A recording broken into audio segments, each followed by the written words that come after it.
The ground was broken and black. Smoke rose from the cracked earth, and fire burned in the distance. Bodies lay everywhere, soldiers, machines, both human and alien. The war was over, but no one was celebrating. The silence felt louder than bombs. Only wind moved now, carrying the smell of ash and metal. Among the rubble, something shifted. A small hand moved under a pile of broken metal and fabric. It was Leary, a young alien girl, barely alive. Her skin was pale blue, her clothes torn, and her side was bleeding slowly. She had been part of the alien forces, but now, even her own kind had forgotten her. Alien medics walked through the field, scanning for survivors. One of them stopped near Leary, looked down, then turned away. "She's branded," he said coldly. "Not worth saving." The other medics didn't even look. They left her there, half buried and dying. Minutes passed, maybe hours. Then came the sound of boots, heavier, human. A tall man in armor stepped into view. Scanning the ruins with a grim face, his name was Commander Reed, leader of a human recovery unit. He was tired, covered in dust, and ready to go home. But something caught his jaw flicker. A movement. He walked closer, stepping over broken metal. His hand reached for his weapon, just in case. Then he saw Leary. Barely breathing, her hand twitching, she looked up at him with wide, glowing eyes, full of fear, pain, and something else. "Hope, sir. Leave her." A soldier behind him said, "She's one of them."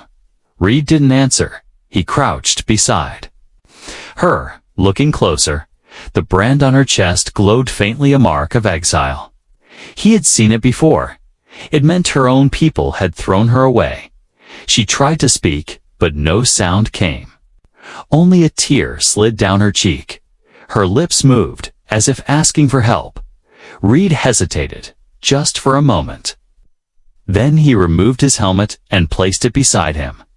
He reached into his pouch and pulled out a water packet. Opening it slowly, he lifted her head gently and held it to her lips.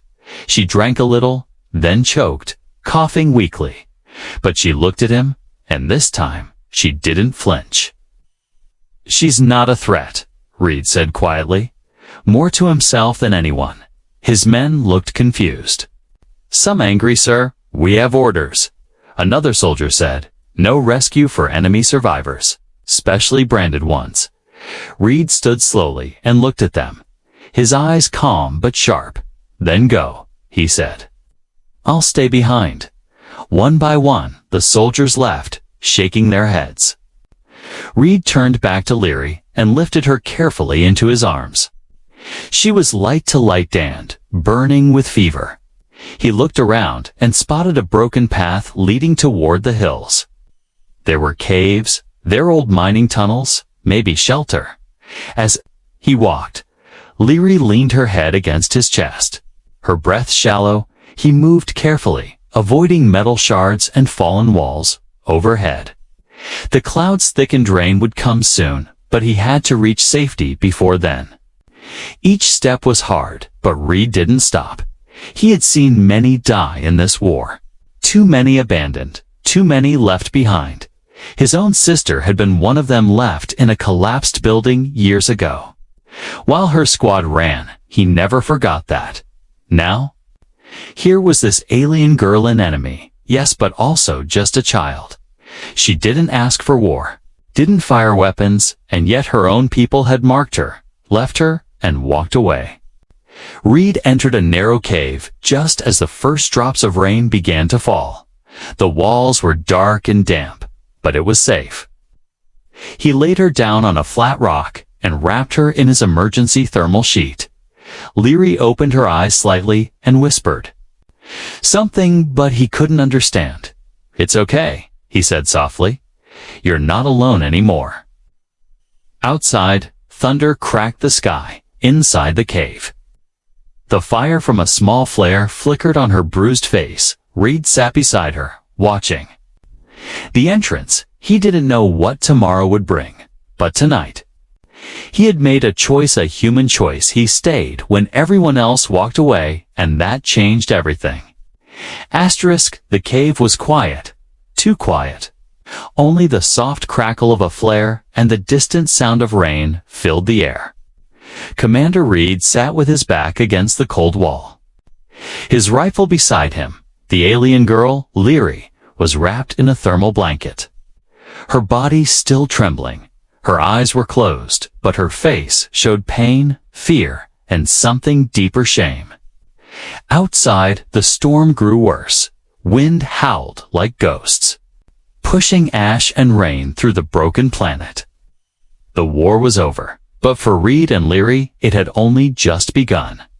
Reed opened a small medkit and scanned her with his wristband.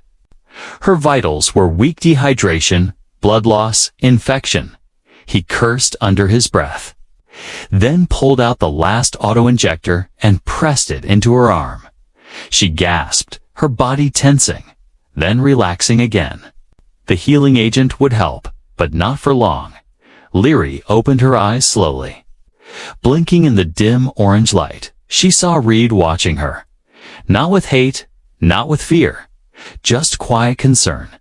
She tried to sit up, but the pain pulled her back down. Reed gently placed a hand on her shoulder. "Easy," he said. "You're safe here." She stared at him for a moment, unsure if she should trust. Then, weakly, she whispered, "Why?" Her voice was cracked and soft, like dry leaves blowing in the wind. Reed didn't answer right away. Instead, he looked at the ceiling of the cave, thinking about all he had lost. "All the others left you," he finally said. "But I couldn't." Her eyes filled with tears, but she looked away quickly. Reed noticed something strange beneath the blanket. A faint light was glowing from her chest. He gently pulled the edge of the fabric down and saw it, a symbol marked into her skin.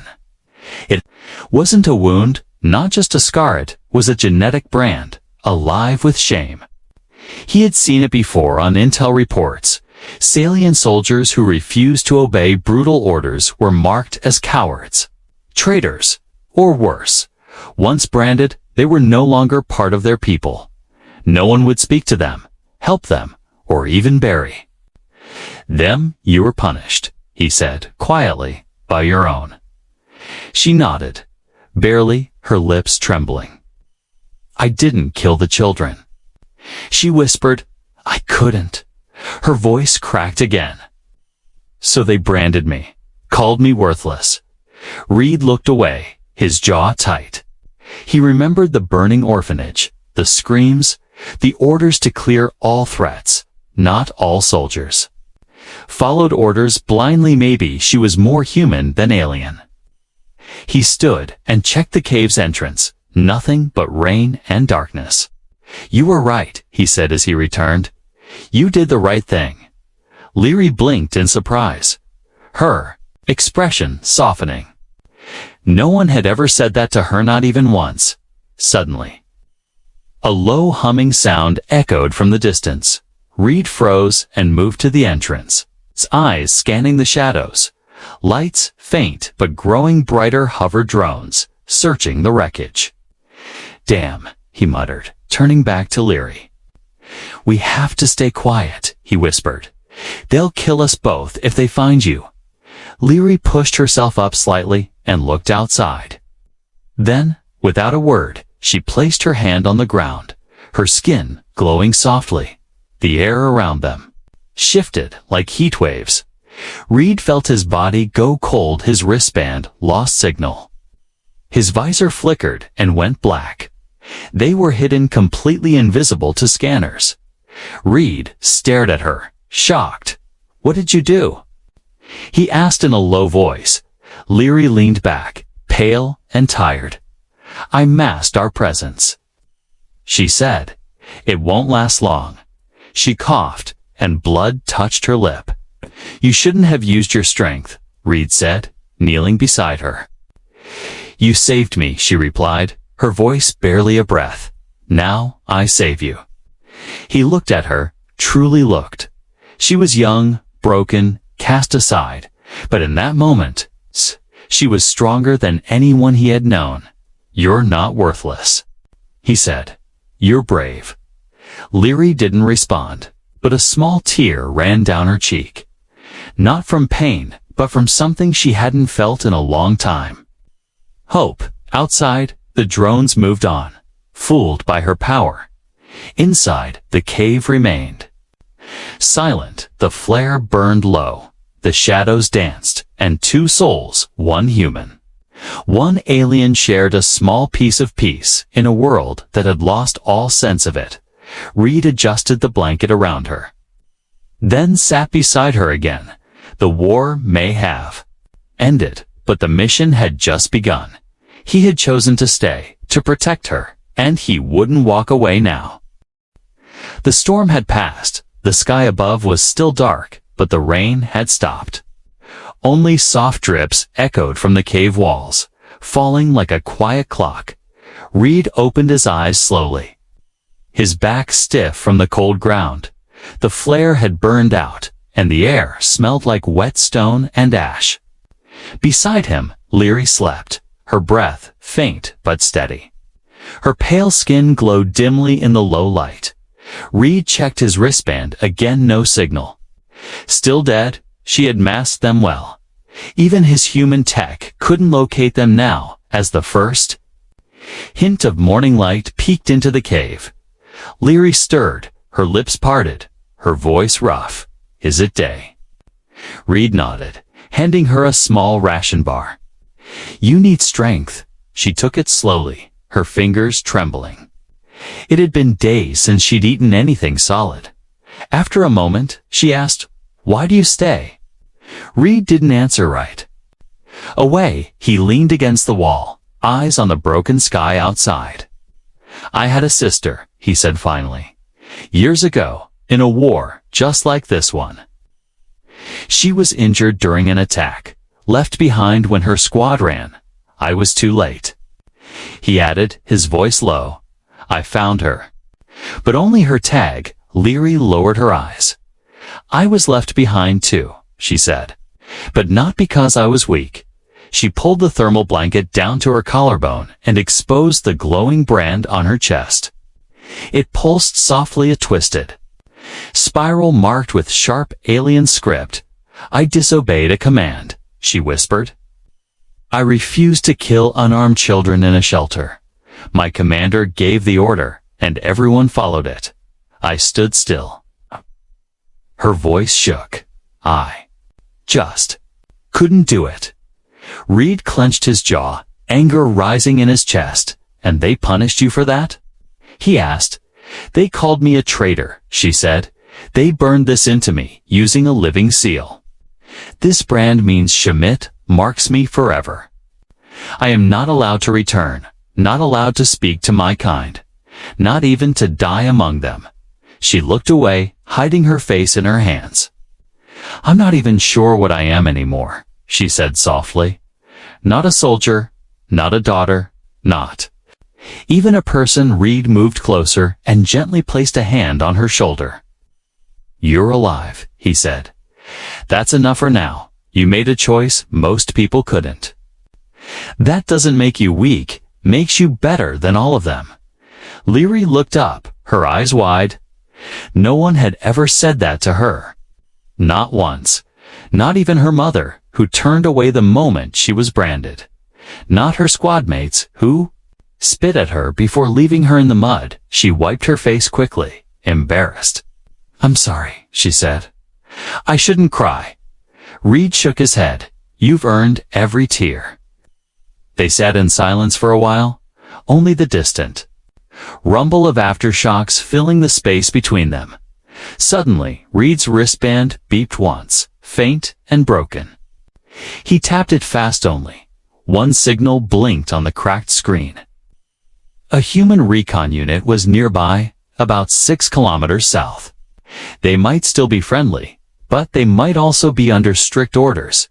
If they saw Leary, they'd arrest her or worse. Reed stood, gathering what little gear they had left. "We need to move," he said. My people are searching the area. Leary didn't argue, but her eyes showed fear. Will they kill me if they find me with you? She asked. He didn't answer, but the look in his eyes was enough. Yes, she whispered. That's what I thought. Still, she stood, leaning on the wall, her legs weak, but holding. Then let's go before they get here. As they walked through the ruins, stepping over broken machines and shattered buildings, Leary suddenly stopped. She reached into a crack in the wall and pulled out a small metal pendante circle wrapped in soft black rope. My sister gave this to me, she said. Before I left for war, she told me, if I ever felt alone, to hold it and remember who I was. She looked at Reed, eyes shining. I forgot, until now. Reed nodded. Let's make sure you never forget again. The two kept walking deeper into the hills, toward the old tunnels marked on a broken map Reed had found weeks ago. Each step was hard, but Leary didn't complain. The fire in her was returning, not just to survive, but to belong, and Reed, though silent, walked with the weight of duty, not orders. He had seen too many follow orders and lose their soul.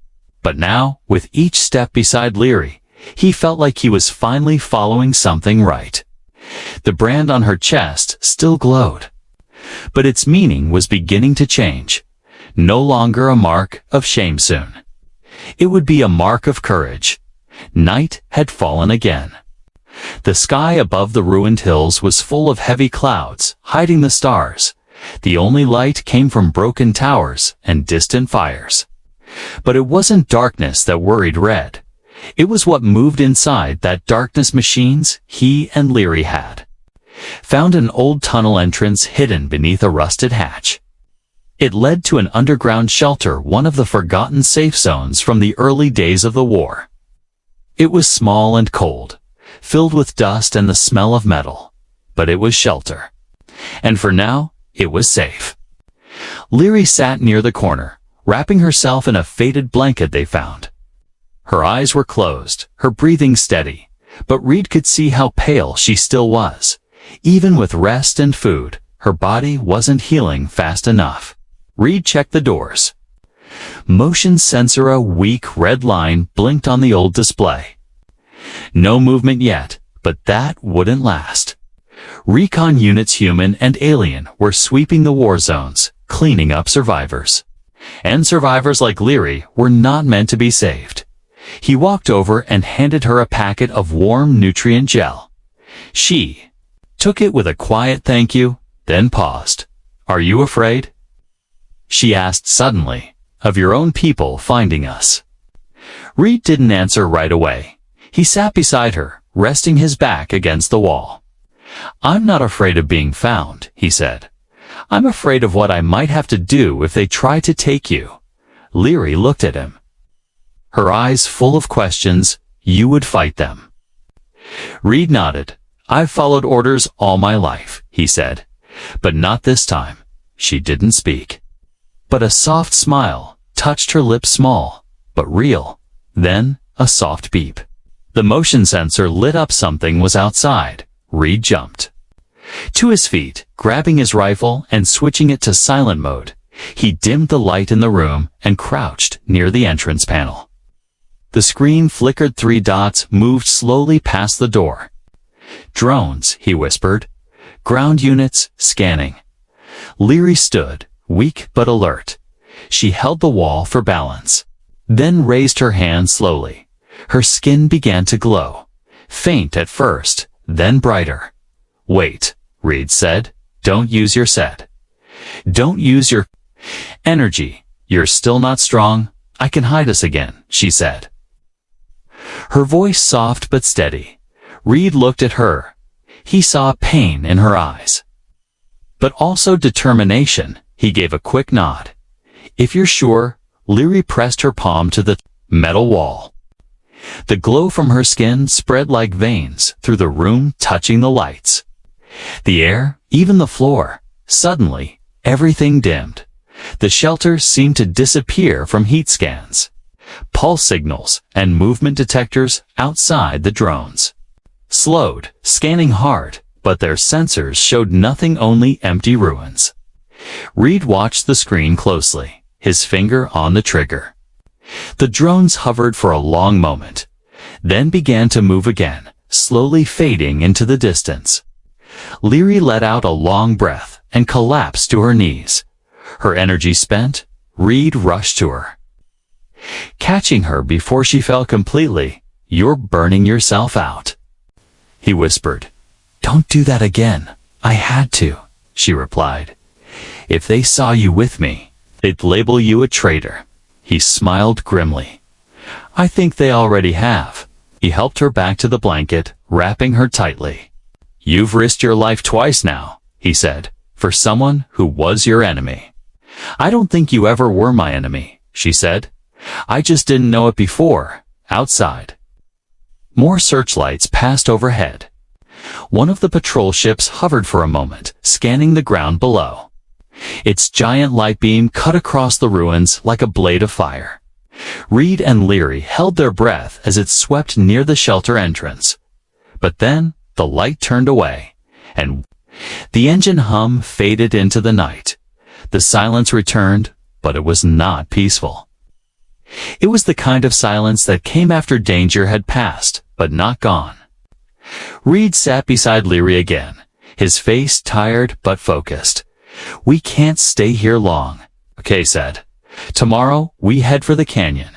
There's a refugee outpost hidden in the cliffside. Heard rumors before the last strike. It's risky, but it might be our best chance." Leary nodded. "I'll be ready," she said. "You need to rest," he replied. "I'll keep watch tonight." She leaned her head against the wall and whispered, "You keep saving me." Reed looked at her with a soft smile. "No," he said, "you saved me too." She didn't reply, but her eyes slowly closed. Outside, the war machines moved on, but inside that small shelter, two survivors had found something stronger than war. Something neither command nor code could erase: trust. The searchlights had returned, but they had also revealed something bright hiding in the darkness. And this time, it would not be easy to destroy. The morning came cold and quiet. The air outside the shelter was still. But something felt wrong. Reed stared at the motion sensor. It was flashing again. But this time, the signal was different. He tapped the panel carefully, frowning. "Military pattern," he whispered. "Not drones." "Boots." Leary sat up slowly, still wrapped in her blanket. Her face was pale, but her eyes sharp now. "What is it?" she asked. "Human recon squad," Reed replied. "They're sweeping nearby." She looked at him with a heavy heart. "They'll scan for biosigns," she said. "And if they find me, they won't," Reed said quickly, cutting her off. But Leary shook her head. "You know what your people will do to me." He clenched his fists. "Then we run." Suddenly, a voice came through the old radio unit in the corner of the shelter. "Commander Reed, this is Recon Unit Eco 7. We've detected faint signals in your area. Confirm your location." Reed froze. The voice continued. "Commander, if you're reading this, respond. We're en route." He looked at Leary, who stared back silently. She already knew his tracker, the one embedded in his wristband, had finally activated. They were coming for him, but once they saw her, it would be over. He stood slowly and walked to the far corner, opened a toolbox, and pulled out a fire-scorched blade. With one deep breath, he pressed it to his arm. The scent of burning flesh filled the room. Leary gasped, crawling forward. "What are you doing?" Reed didn't answer. His face was clenched with pain. He pressed the blade harder, cutting into the skin just above his wrist. Sparks flew. Tracker hissed, then popped. Finally dead. His breathing was heavy, but steady. He wrapped the wound with cloth and turned to her. "No one's tracking us anymore," he said simply. Leary's hands trembled. "You just burned your own ID." Reed gave a half smile.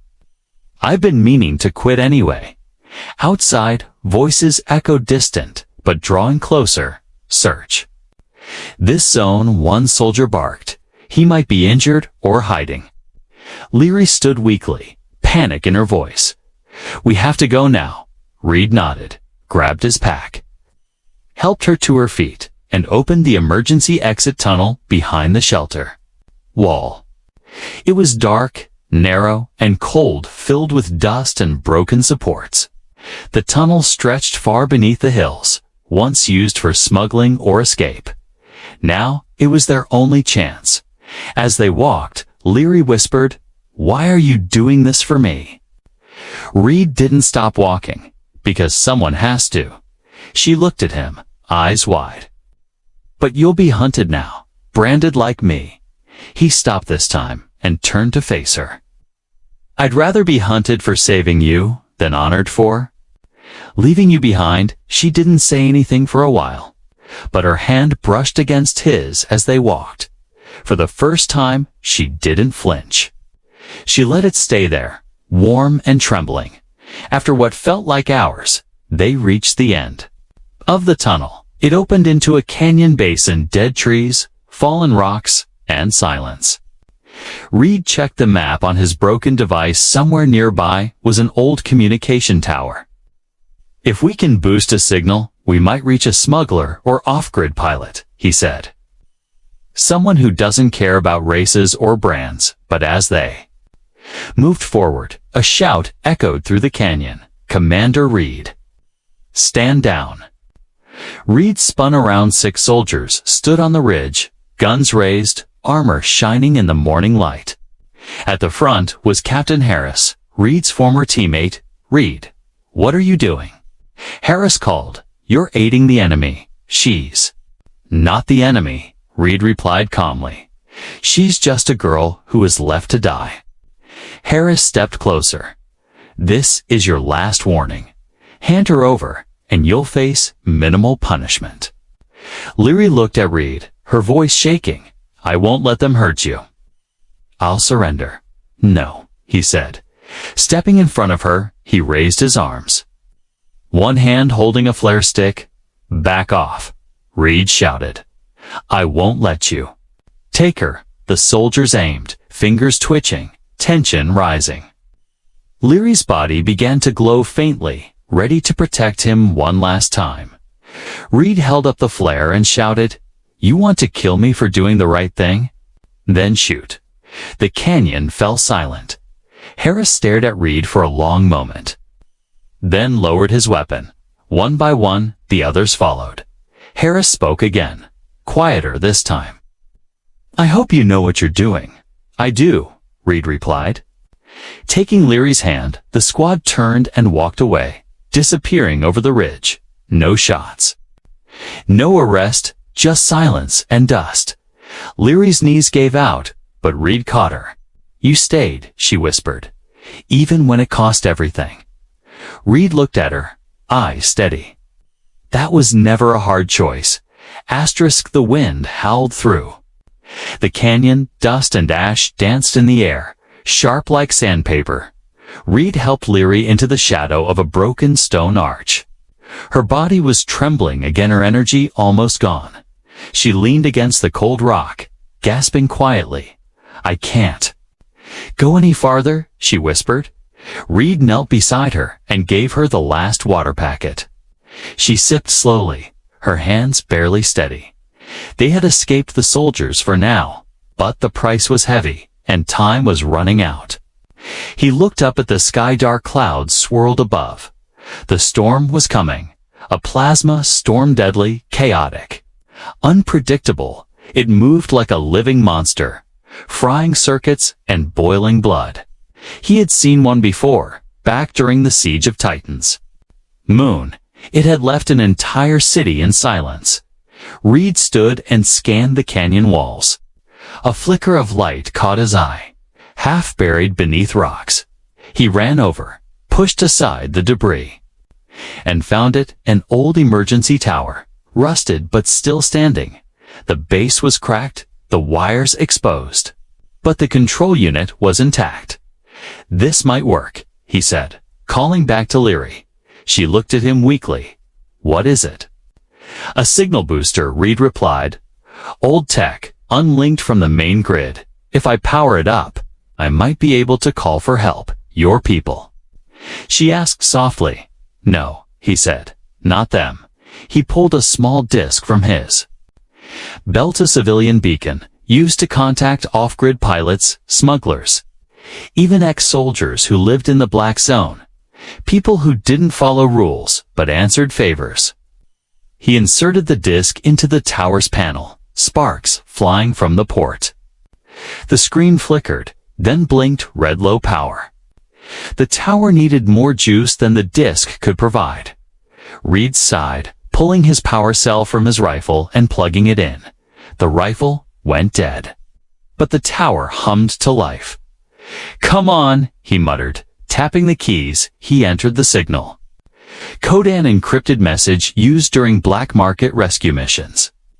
He included one line: "To survivors, no allegiance, request extraction." Then he hit send. The tower sent the pulse. A blue wave shooting into the sky like lightning. Far above, through the clouds, the signal vanished into space. It was out of his hands now. Reed returned to Leary, who had curled up near the rocks. Her head resting on her knees, she looked up when he approached, her voice dry. "Do you think anyone will come?" "I don't know," he said honestly, "but I had to try." She gave a tired smile. "You always try." Reed sat beside her, the wind cutting harder now. The storm was almost here, and they had nowhere to hide. Suddenly, a bolt of green light struck a nearby cliff, exploding rock into the air. The plasma storm had arrived. Sparks filled the sky, and the air itself began to crackle. "We need shelter." Reed shouted over the rising wind. Leary pointed to a small crevice at the base of the canyon wall. They stumbled toward it, shielding their faces. Inside, the space was barely wide enough for the two of them, but it was dry and low. Sci-Fi.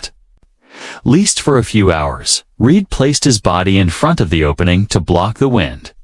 Inside the tight space, Leary leaned her head against his chest. Her voice was almost gone. "I was ready to die. Before I met you," she said, "I thought my life was over when they left me." "You're alive," Reed said softly. "That means your story isn't done yet." She reached into her belt and pulled out a tiny crystal shaped like a teardrop. Glowing faintly, "This was part of my command badge," she said. "Before they burned it, I kept it. To remind myself of who I used to be." Reed took it gently, held it in his hand. "You're not that person anymore," he said. "You're stronger now." Suddenly, a noise echoed through the storm, a ship, low and humming, with a strange whir in its engine. Reed pushed himself up and looked outside. A sleek black transport was landing slowly through the swirling winds. "It's a black market bird," he said. Stunned, they got the signal. Leary sat up fast, eyes wide with disbelief. They actually came. Reed helped her up, shielding her from the wind. "They came," he repeated.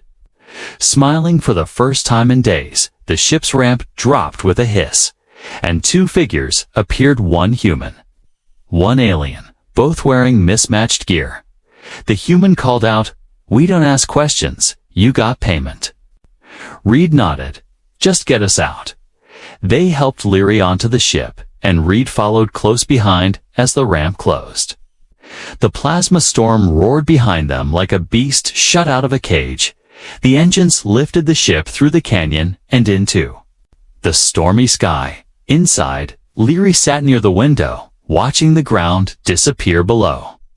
Her hand touched the glass softly. "I never thought I'd leave that place," she said.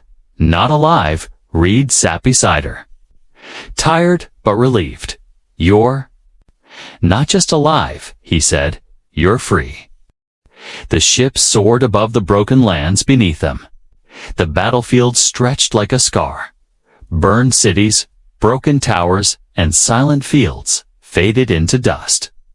Leary sat by the window, her hand still on the glass.